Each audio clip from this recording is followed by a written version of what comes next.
Hi everybody, it's great to be back here again. It's Sukkot, the holiday of Sukkot. Wonderful. I found a little quiet moment here. I have guests coming any moment. But I would like to try to squeeze in a little lesson if we can. And let's begin. First of all, we know something that we all take for granted. Building a sukkah, we build four walls. We have right.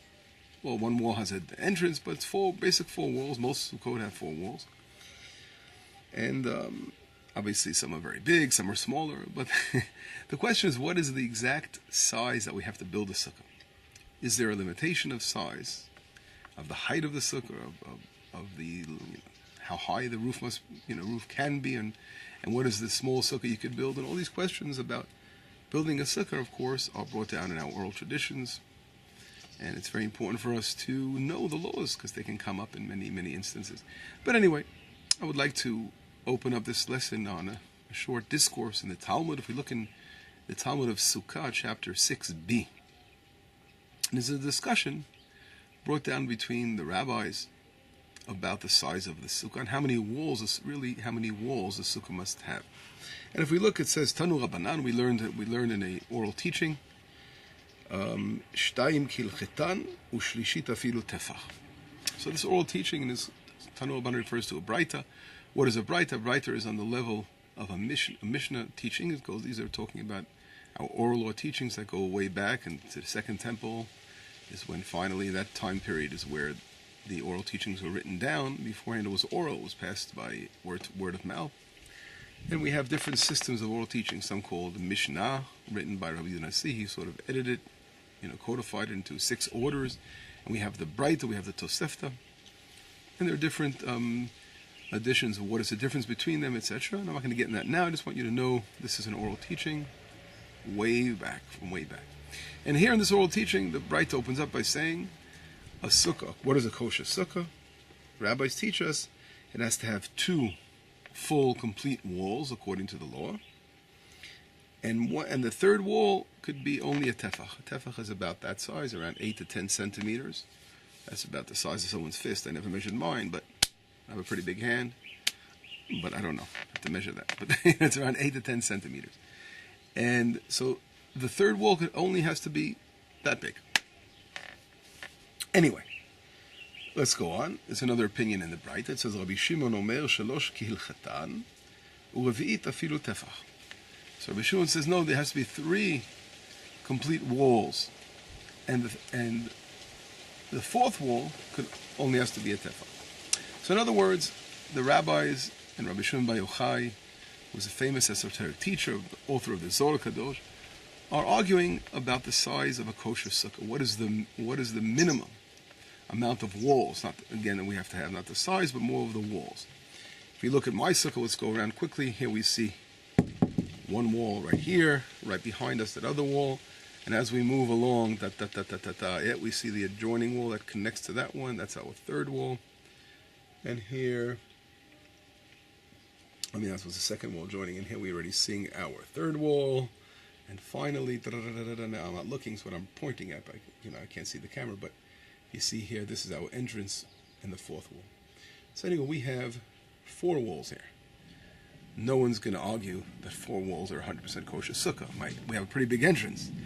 But in reality, what is the smallest amount of walls necessary? Wall structure necessary.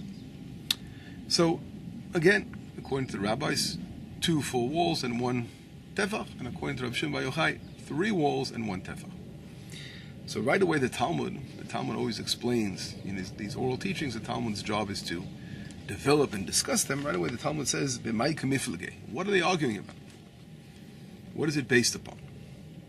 Rabbanan savra yesh im leMasorah, Rabbi Shimon savra yesh im leMikra. So the Talmud says they argue over a concept called Eim LaMasoret or Eim LaMikra. What is Eim LaMasoret? We know if you look in the Torah, there are no vowels, right? And there are no signs of how to sing the Torah, right? We know really in reality there are 4 elements in the Torah. When we look at the letters of the Torah, and we see there are really 4 elements, because if you look inside a Torah scroll, you will see that there are letters in black ink, right?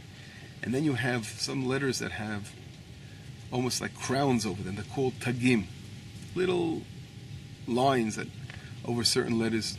For example, like a shin, you'll see 3 of these crowns over them, or letter zayin. I'm just giving you examples. There's obviously rules, very clear-cut rules, which letters get these crowns. I'm not going to go into details now, which ones do and don't, but examples, you'll notice them. And of course, the letters itself you can notice very well. There are also 2 other things within the Torah that you don't pay attention to because you can't see them, but they're there.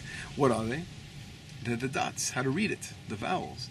That is sort of hidden, right? And if a person reads from the Torah, he's not reading from a book with vowels. He has to know by heart already. He has to learn, look in our tradition of how to read the vowels, the words, and then he memorizes it. When he reads it, he's reading with the vowels in his head. He knows how to read it properly, and that's our tradition passed down. That's called our vowel tradition. In addition, we have the singing of the Torah, right? We're reading any portion of the Torah. For example, I'll read a verse, and you'll see what I'm referring to. Any verse here. Vayidaber Hashem and Moshe b'Har Sinai lemo. Right? Just read a verse. I said Hashem. I don't like using God's name. We're very careful to pronounce God's name. Only when you say a full verse, you're allowed to. But it's something, because it's so holy, I was very careful not to mention God's name. But when you read it, like I said before, it has a tune to it. That's how we have our tradition of how to read it. There are different also customs, whether Jews are Ashkenazi Jews, Yemenite Jews, or Sephardic Jews. Everyone has a slightly or strongly different way of singing it, but that's again is our custom. Just like we have 12 tribes, everyone has a little bit of their own custom of how to read, but each of these things are very important. The most important thing is more than the melody, but it's how do we connect the words together through the melody, right? The melody it's always open for different melodies, but the singing of it really is how do we connect it. It's really the glue, and that's the same for everybody. That's how we glue together the words. The vowels are sort of involved in how do we glue that one word together. But the singing is gluing together a system of words, sentences, etc. And that's the same for all Jews, whether we're Yemenites and Ashkenazi or Sephardi or other kinds. But anyway, with that, a slight background is important because the Torah, we have our traditions, as I mentioned before, of how to read something, right? How do we read it properly? But if you look inside the Torah, there are certain things that it's so clear the way we write. It's also passed down. How do we write the Torah? How we spell it, right? So sometimes there can be a clash between how we read it, because that's our tradition to read it a certain way, and how it's spelled. Okay? And therefore, if a person has never received the oral tradition, he can look at a word in the Torah and he learns to read Hebrew. He said, wait a second, I don't know if to read this as Shivim, 70, or Shvuayim, 2 weeks. It can be totally different meanings. And therefore we need the oral tradition, the oral law, to come along and say, something this has to be read in a certain way.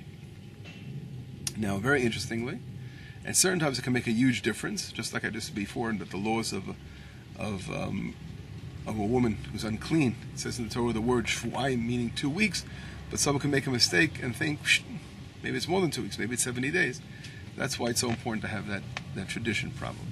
And here again, on Sukkot, we have a similar thing that takes place. So if we look in the Torah, we're reading in Parshat Emor, I brought it down in my last lesson. If we read down, we see the Torah says in chapter 23, regarding the sukkah, it says in verse number 42, Basukot teshu shivat yamim. You shall dwell in the Sukkot, right, for 7 days. Every citizen of Israel must dwell in Sukkot. It says the word Sukkot the second time. And then the third time it says, Laman yedu dotechem, so that your generations will know, keep it Sukkot. Within the Sukkot, I've placed the people of Israel when they took them out of Egypt. So really it says 3 times the word Sukkot, Sukkot, Sukkot, 3 times. So, okay. Most people don't pay attention, especially those who read Torah in English. They're not going to pay attention because they're not going to see any differences or follow that kind of thing.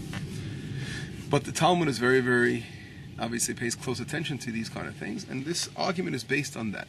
Because if you look at the word in Hebrew, Sukkot, it can easily be read sukkah, because in one of the instances the word vav, the letter vav, which makes it the plural, sukkot, is not there.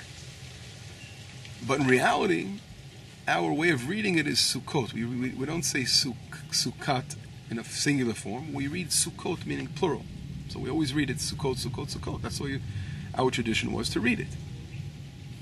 And Rabbi Shimon Bar Yochai, who says we need to have 3 full walls, he learns it out from that exact way. How does he learn it out? The first time it says the word sukkot, let's put that aside, because you need that. You can't, a law of making a drasha, of learning something out, which we call, we call this in Hebrew a drasha. You learn something out from the words.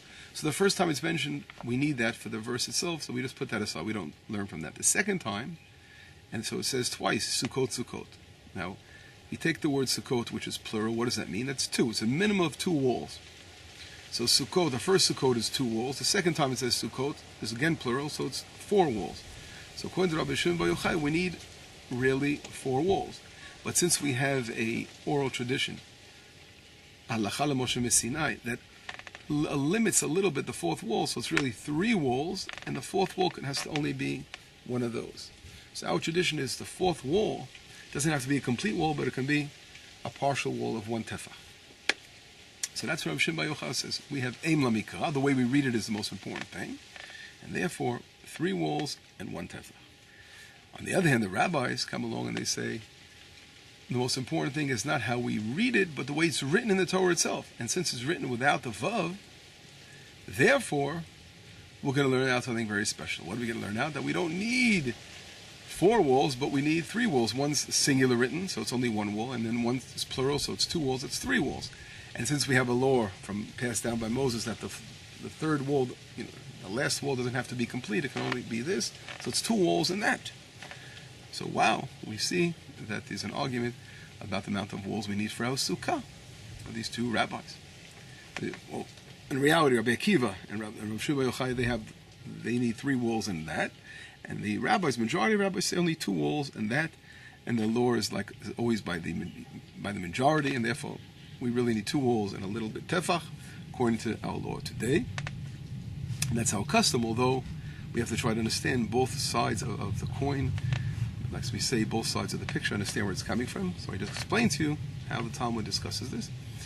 And just to finish up the understanding of the law itself, the minimum sukkah we need is by 7 tefachim on 7 tefachim. 7 of these, which is around, it could be 70 or 56 centimeters by 56 centimeters. That's the minimum size of a sukkah, which is around 80 centimeters height. So a small little structure. So you can crawl in, most of your body can get in that sukkah. But here again, we're not talking about the size, we're talking about the walls, how many walls we need. And that's our focus now. And the question is, what is the depth behind this? And there's tremendous depth behind everything. And we have to try to understand sometimes in this simple Talmudic discourse, what is the real depth behind it. I saw a beautiful Torah by the Chalban, and he talks about something very interesting, that there are 2 elements we know in the Torah is our oral and written law, right? We have the written law and the oral law.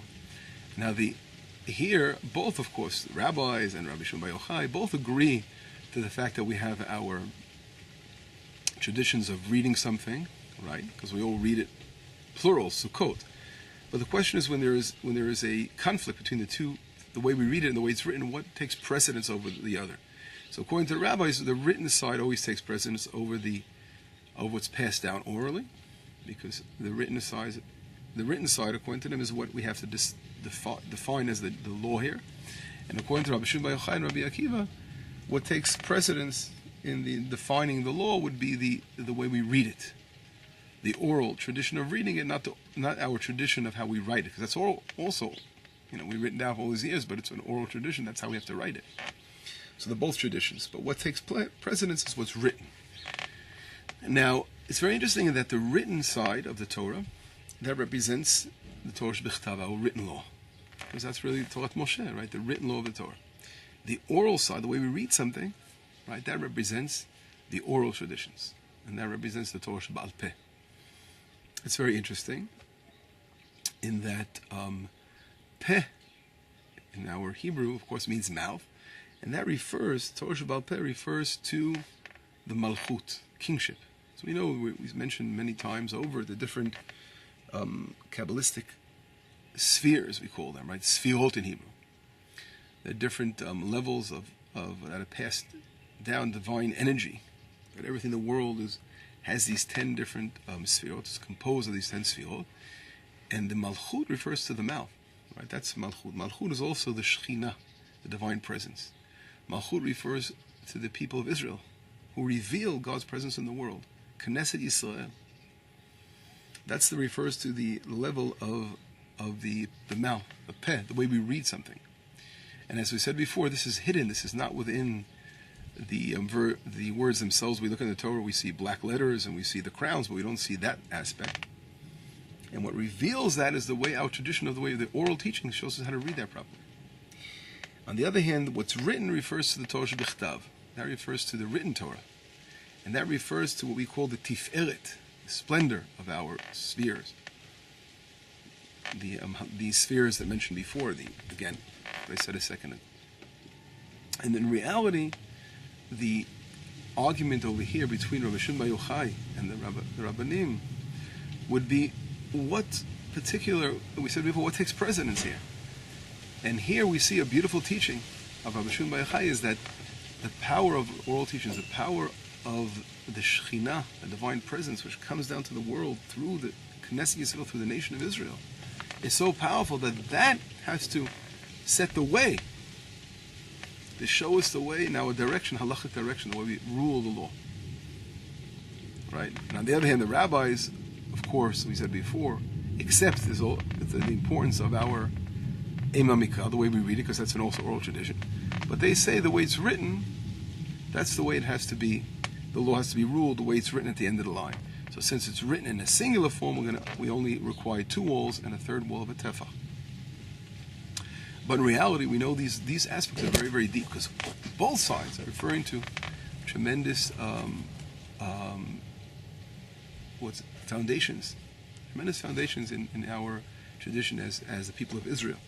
Understanding how important our oral tradition is, and seeing how Rabbi Akiva and Rabbi Shimon Bar Yochai saying it's so powerful and so strong, right, that teaches us the law itself, and we have to understand is why wasn't it that these vowels were not written within the Torah, and why are they kept hidden for?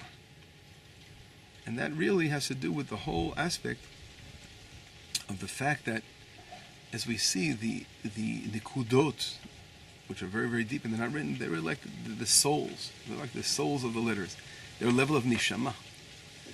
And there's something that's called the breaking of the vessels. Breaking of the vessels was something that took place when the light of God coming down from the world had to fill up these vessels.